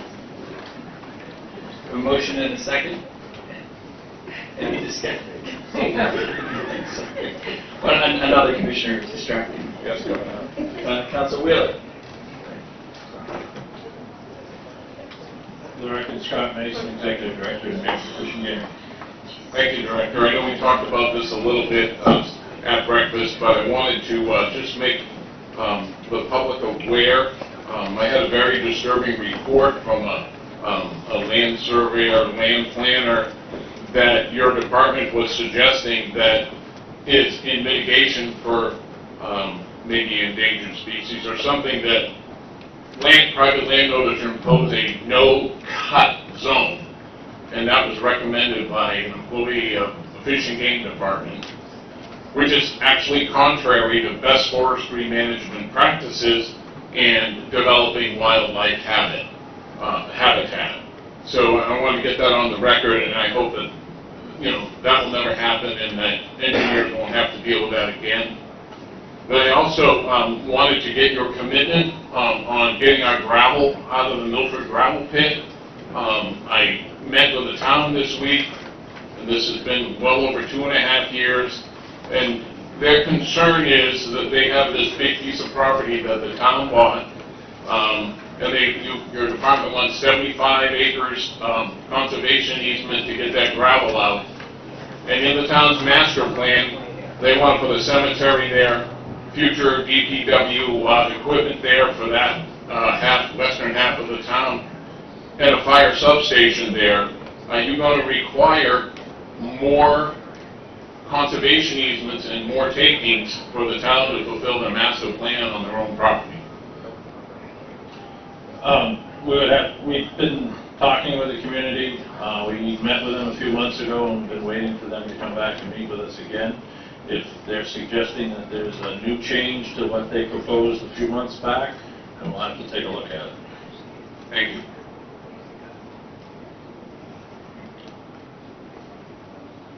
Are you good? Further discussion, Fish and Game? Okay, hearing no further discussion, all in favor of these items, please signify by saying aye. Aye. Councilor Gatzis? Aye. Thank you. With that, the items are approved. If with everyone's indulgence, we're just going to take a quick 5-minute break, if that's okay. So we'll adjourn and be back in 5 minutes. All right, thank you. Sandy Pines has been has been on the radar. They've been very busy with the police since 1990. Since September of 2021, there have been 249 calls to law enforcement. Some of those calls were assaults, while others were for missing person reports. And these are recent, these are current. And a lot of these states do not have a simplified process for doing an evaluation to get in to check the status. Tennessee, I could not find a centralized location. But even if they are accredited by the Joint Commission, they don't catch everything. So I'm just hoping that, in terms of the administrative rules, 6350 and 6420, that we are holding them accountable. And again, I tip my hat because PRTF is going to be open. We're bringing those kids home. And again, for level 3, anything we can do to expand care for level 3, it's a great investment. I agree. I mean, our vision is to be able to have our kids in New Hampshire as much as possible and serve them here, and we're making efforts towards that with all of the infrastructure money you've approved, all of the programs that you've approved. We keep our kids here. And I just want to be clear that, there are providers out of state that are also doing a really good job too. And I say that because it's important. Kids have needs that we can't meet here. We need to make sure, that's our responsibility, that their needs are met. So it's our responsibility that it's good care and safe care as well. And we take that very seriously. Thank you, Commissioner. I'm sorry, Governor, but I just am thinking about your answer to my last question that you would engage with local authorities. Did you, in this circumstance, engage with local authorities? Yes. And what was their reaction? Do you have that? Do you have one of you? I know that we contacted the Tennessee Child Protection. Good morning. For the record, Marissa Henn, Associate Commissioner at DHHS. And yes, we worked extensively both with the Office of the Child Advocate as well as with local Tennessee authorities to alert them of the concerns. There continues to be correspondence, making sure that other youth under their care are safe. But yes, there's been extensive communication with local authorities, both prior to and after getting the New Hampshire kids home. And during that 1-month period, between the time the Office of Child Advocate visited and the children were brought home, was there any assurance that the treatment that they were receiving improved, that the conditions that they kept under were improved? Did the state step in? Did anything happen to assure us that those kids were safe during that time? We can't comment on the specifics of individual cases. What we can say is from the time we heard from the Office of the Child Advocate, we were deeply involved and even mobilized teams to go down to the site to ensure safety and then ultimately to bring those kids home. So it does seem like we need some sort of a situation where we can really act quickly under circumstances when we discover this kind of problem. I guess just one more area of questioning. You said that you have visited this particular facility. Did your staff identify the same problems that the Office of Child Advocate identified? That's correct. So we are required to visit with the youth under DCYF's care every month. My understanding is 7 different DCYF employees visited with these youth. The same issues were not reported upon, but again, that doesn't mean we did not take the concerns of the Child Advocate extremely seriously and continue to do that. So, I think one thing that's important to keep in mind here, New Hampshire has 10 youth, the lowest in memory. We believe it actually may be the lowest rate in the United States, who are in out-of-region placement. So we with the hiring of Director Fleischer and other steps, we do hope that number will be 0. We hope we can serve kids locally. But for now, that very small number of youth we'll continue to engage with, both at centers in places like Tennessee and other states to ensure they're safe at all times. Thank you. Ms. Head? Just a quick question. But there's a total of 15 children in these facilities when you factor in New England, correct? We have 8 in out-of-state facilities. That is correct? So the number fluctuates a little bit day to day as placements begin and end, but the last point in time estimate I looked at from a couple days ago, it was 10 out of state. I believe it was 8 once these 2 came home. I don't have the numbers for New England right in front of me. Thank you. Further discussion? Governor, Yes, Councilor Gatsas. thank you. It is unacceptable for a child to be under those circumstances longer than 5 minutes. So I have no idea why we can't go down and take a child that we've placed in police custody and bring them home to where they're safer. This is all about children being safe. That's the most important thing we have, is children being safe. And whether it's in Tennessee or Alaska, they must be safe. So I gotta believe that there's a way that we can extract a child in 2 minutes if they're unsafe. Okay. Thank you. Yeah, we agree. And Does anybody have an answer to that? Well, if I may, just to repeat the previous answer, as soon as the issue was brought by the Child Advocate, the state was involved, had people there on site with the kids, interviewing the kids, talking to the kids, making their own assessment, at the same time finding a placement. Because the worst thing you can do would be to have no place to put the child, right? So at least, am I wrong? There was monitoring and assessment there going on while we were finding a placement back here in New Hampshire. Yes, that's correct. And also checking with our DCYF staff had been with the youth actually days before the Child Advocate's visit, and so we believe the response that we took was commensurate with the level of risk faced by those youth, and we're in complete agreement that kids need to be safe and response needs to be swift. But that's not the public hearing, Governor. The public is very nervous about how long it takes to extract these children from the places that they're in.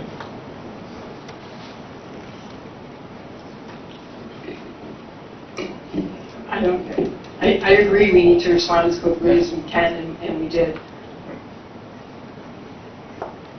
Let me ask you this question. At any time between report, and again, we were identifying this before the report went public, by the way. But at any time between the time that the state was made aware to the time the child came back, did we feel that the child was in imminent danger? Because obviously we were there monitoring. No, I mean, I think based on, we felt that the situation was one that we were resolving appropriately and with the right speed, and we continue to engage. We're grateful to the OCA for continuing to also support the youth now that they're back in New Hampshire to understand what their experiences were once their concerns became more public. So we feel confident in our response, and we'll continue to work with the OCA on system improvements. Thank you.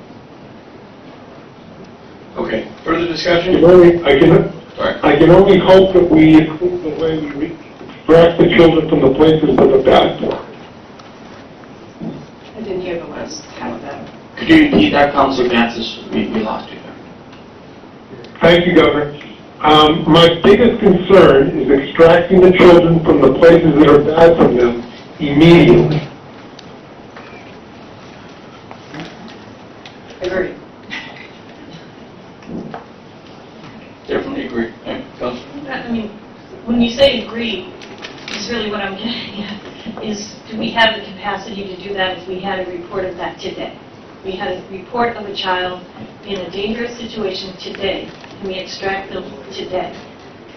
If it was a situation that we agree that we needed to extract, we would extract, and then we would need to find placement on our end. And we may not have that, which means we extract a kid and don't have a placement. And that might mean that they end up in an ER. And if I may, we were also in touch with the authorities. Yes. Outside of the facility, the law enforcement authorities, and working with their folks on the ground within Tennessee to Their ensure child protection safety system. while we were bringing them back. Yes, Right? their So there child was protection. a lot of eyes on the situation. It was a terrible situation, let's understand. Yes. But eyes on the situation, ensuring that the safety of the kids while we made the move. Yes. While I don't agree with putting them in the ER, that's probably a safer place than where they're at.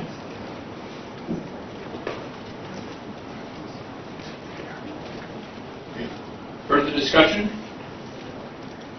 Okay. Seeing no further discussion, all in favor of items 17 through 23A, please signify by saying aye. Aye. Councilor Gansis? Aye. Thank you. Any opposed to any of those items? With that, those items are approved. I'm now going to ask for a motion to adopt agenda items 24 through 27 from the Department of Health and Human Services for the Division of Behavioral Health. So moved. Second. Any discussion on those items? Councilor Kenny? So this is on Agenda 25. We're extending an evidence-based critical time intervention. That's a CTI model program. And this is basically trying to transition folks, from institutional settings into community-based settings. And we've been working with the community mental health centers, 10 of them across the state. But with this contract, it doesn't really tell us what have been the successes of this model the last 2 years, and do we feel comfortable in working with this vendor the next 2 years? So thank you again, Betsy Fox, Director of Division of Behavioral Health for the department. The CTI program, that's how it's known, Critical Time Intervention, is run by the community mental health centers. They have staff. And the program has been highly successful. I will follow up this meeting with the latest statistics and the information about the participation as well as the successful completion of the program.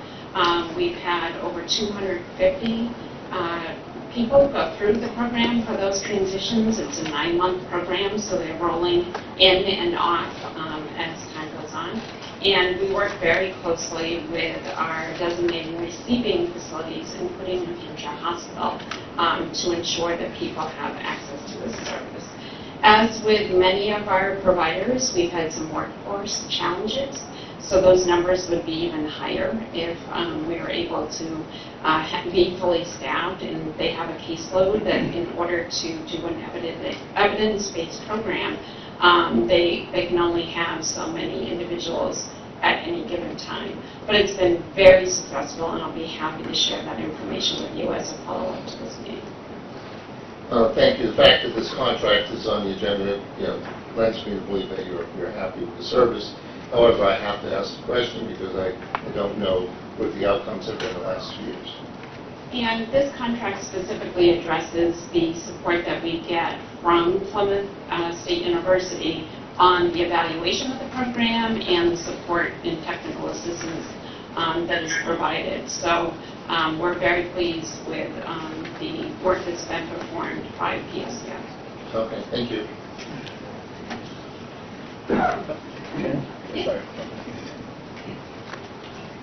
Good morning, Kasia. In regards to agenda item 24, this was for the purchase of 6,000 overdose prevention kits, Narcan. And the vendor who initially had the contract, and I pointed this out this morning, was McKesson. And they are one of 13 vendors. They did not get the contract, but they were one of 13 vendors being sued by the state for a state budget epidemic or crisis. The winning bid, rightly so, was to this vendor, and they came in at $70 per kit. McKesson was at $139 per kit. I'm excited to see this contract come forward. Well done. Thank you.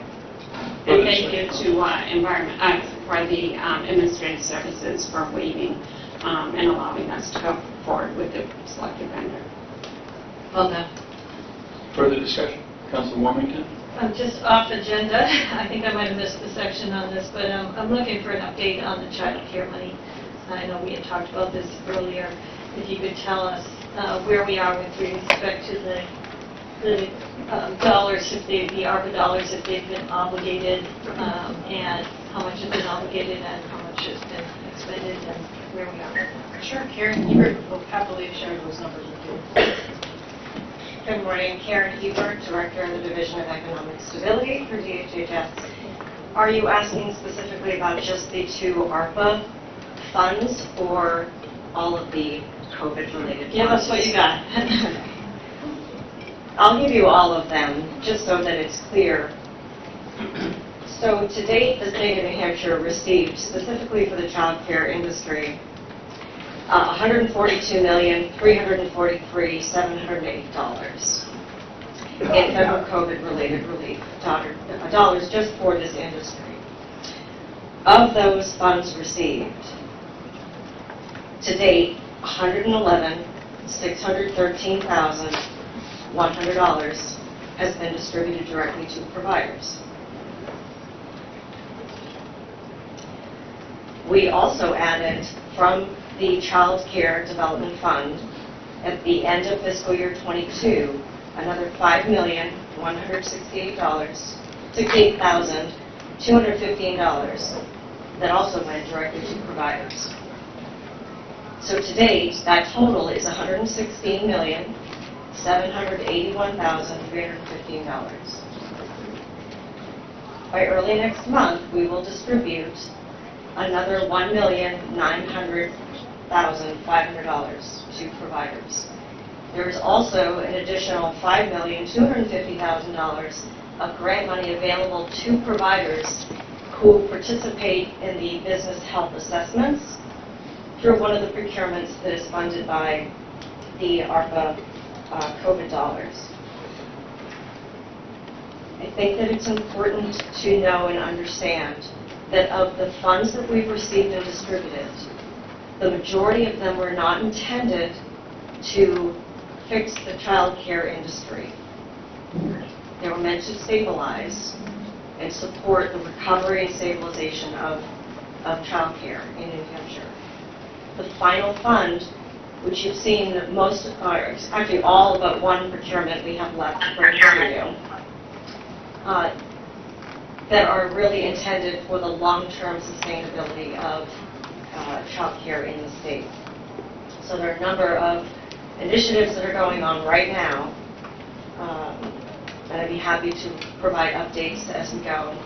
So there was about $29 million in those long-term sustainability funds. That's right. Those RFPs were issued and the contracts awarded in June, many of them by June. That's my question really, is how much of the $29 million has not been obligated at this point? Of the 29 million, there is still the one procurement for the business and employer partnership that will be bringing to you September 6th. That is a $3.5 million contract that we'll bring for you. And just to be clear, those funds all have to be expended now. Once they're obligated, they only have a year to expend them. That's next September. So what mechanisms are you having in place to make sure that these are all moving along and that these funds really get out there? I mean, we have continued to see a contraction in the child care industry. We've lost 3 child care centers during this time up in Coos County. We really have a market sector that's in trouble and that is really impacting so many other areas of our economy. So I'm just wondering, what are we doing to make sure that all of the funds are in fact expended by the September of 2020? So we have a pretty strict, disciplined process for monitoring contracts in the department. We're working with what's known as our contract quality management group to really set up continuous communication with each of the vendors and continuously monitoring those contracts to make sure that the work is done as a regular routine process for them. So that's in place. Specifically for the North Country, we have been working very closely with the child care network in the North Country of that particular region. We're planning on conducting, at their request, a summit sometime late this year for that particular region. Each county also wanted their own sort of smaller summit exclusively for their own counties. We're putting together and organizing a number of resources to be available and making sure that providers who are at risk have that information available to them. Also ensuring that they're connected to the vendors that we have just initiated a lot of these projects for to make sure that they are very involved in the process with them to help them build or strengthen whatever it is that they might need. We will end up also pulling in the vendor for this next procurement that you will see in September, which is a business and employer partnership, and that will be important for the North Country as well. Also working with Child Care Aware to make sure that the North Country really has the attention that it needs. Thank you. Councilor Kenny. Yes, Governor, just on the child care topic. A few weeks back, we had a roundtable in Gorham with all the stakeholders in Coos County to discuss the problem sets and potential solutions. And the Couch Foundation, along with the Child Care Network in Coos County. One of the issues is that the only way you solve a problem is, first of all, have a conversation with all the stakeholders. And that's what's going on in Coos County right now. All the leaders within the county who are connected to child care are meeting quite frequently. And we have some really good leaders up there. It's unfortunate that child care in the rural and underserved areas are impacted because of wages, because of the ability of people to join the industry, who have other alternatives, because they can make more money elsewhere, and the pressures that it puts on the operators, but also the pressures that it puts on families. So I think Coos County recognizes what we have to do, but at the same time, I will not tolerate the finger pointing. This is a nonpartisan, collaborative effort at all levels of government that we will fix. It will take us a while, but we will get there. Thank you. Councilor Stevens. You've approached this strategically. We started with the emergency stabilization phase. We moved to recovery and stabilization. And to your point, we're now in the long-term stabilization, sustainability, and capacity building. And when we were coming out of phase 2, recovery and stabilization, 425 licensed child care centers, 48 in homes, 9 licensed exempt, 4 exempt through neighbors and family. So a total of 486 providers received funding. And we know that that would serve over 35.5 thousand children, infant through school age. Yet at the time, only 29,375 of those spots were taken.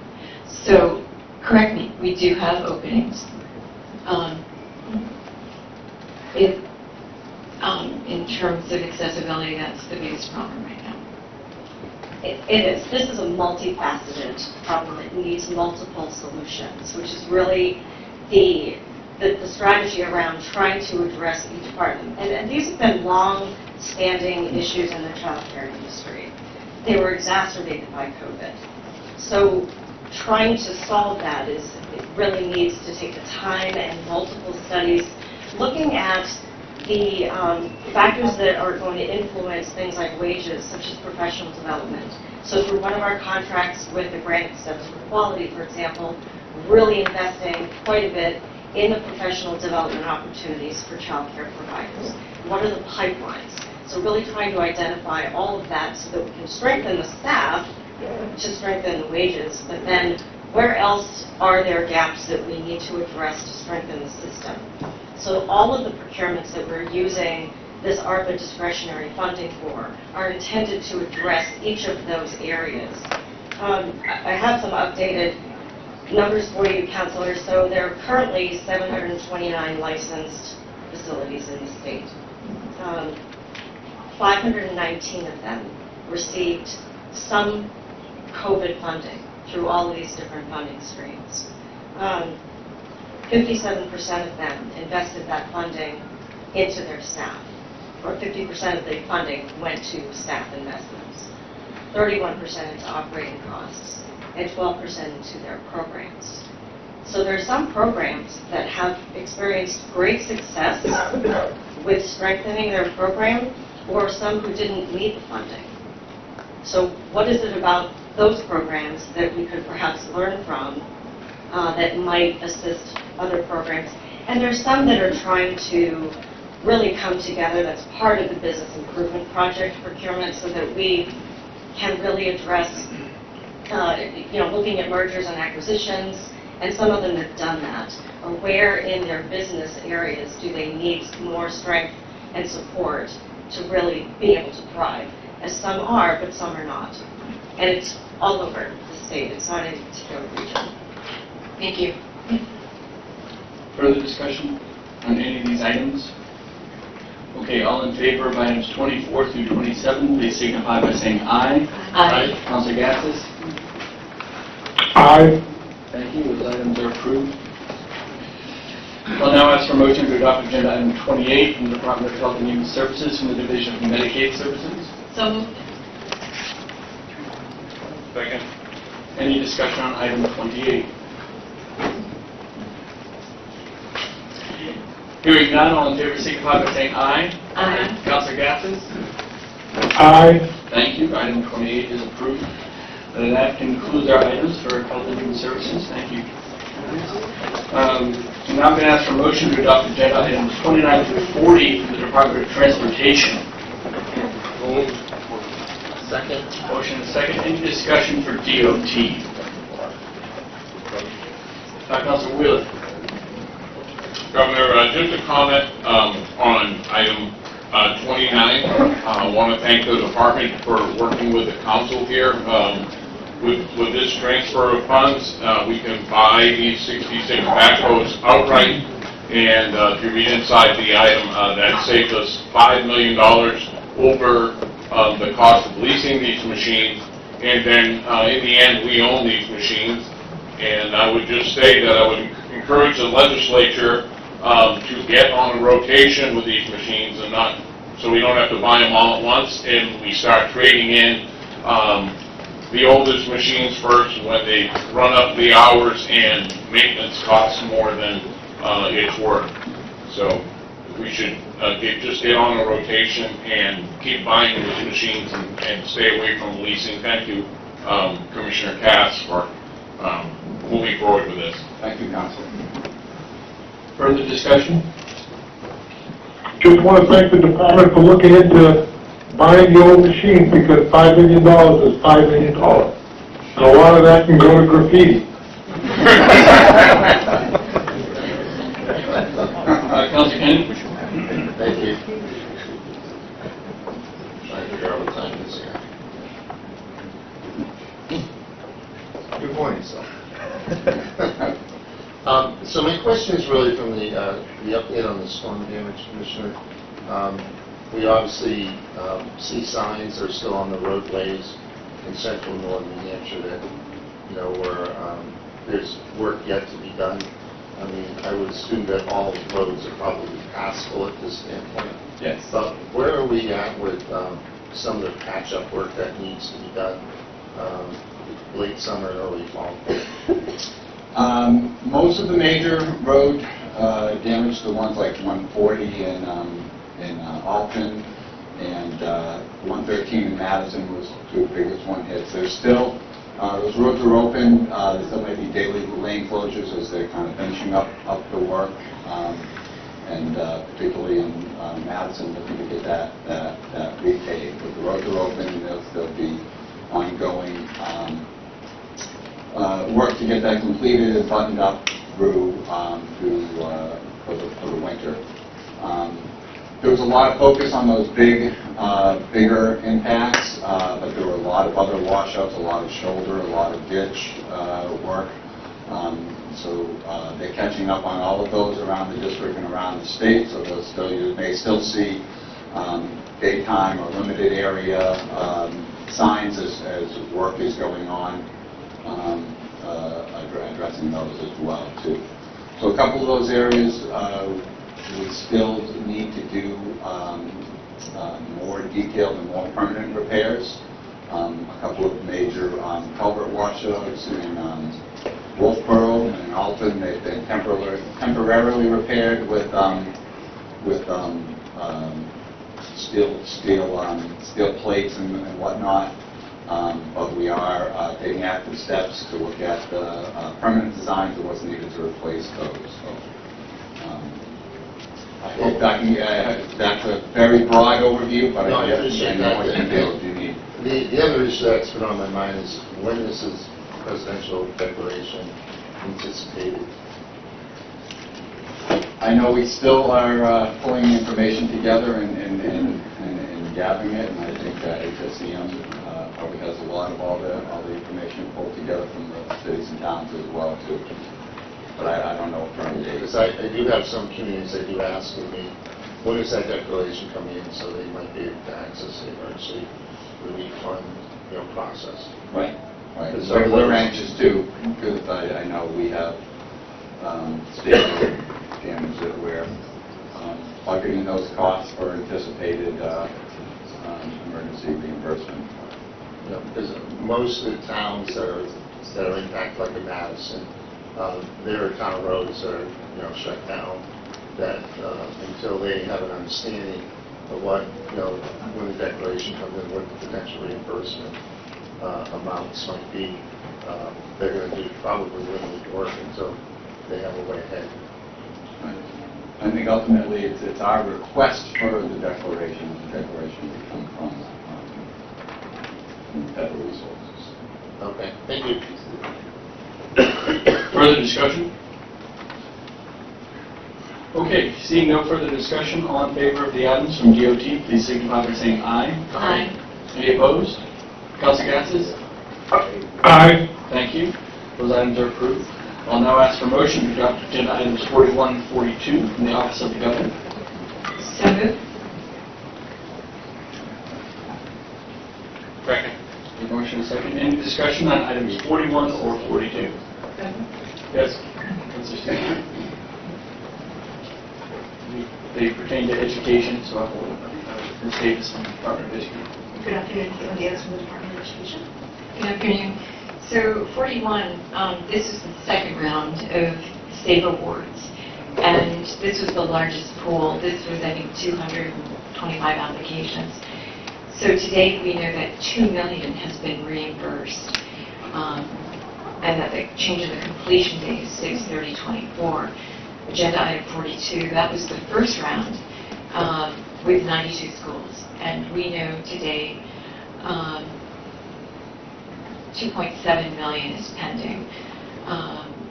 but slightly more than 1 million has been reimbursed. So my question is, we have reimbursed about 3 million to date,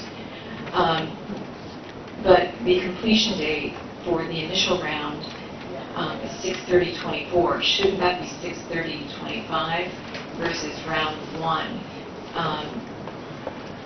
So, which has, I'm confused over the completion date. So I believe the completion date for both of these projects is actually December 26th. I think the end date we have here are relative to the state fiscal year and the state budget.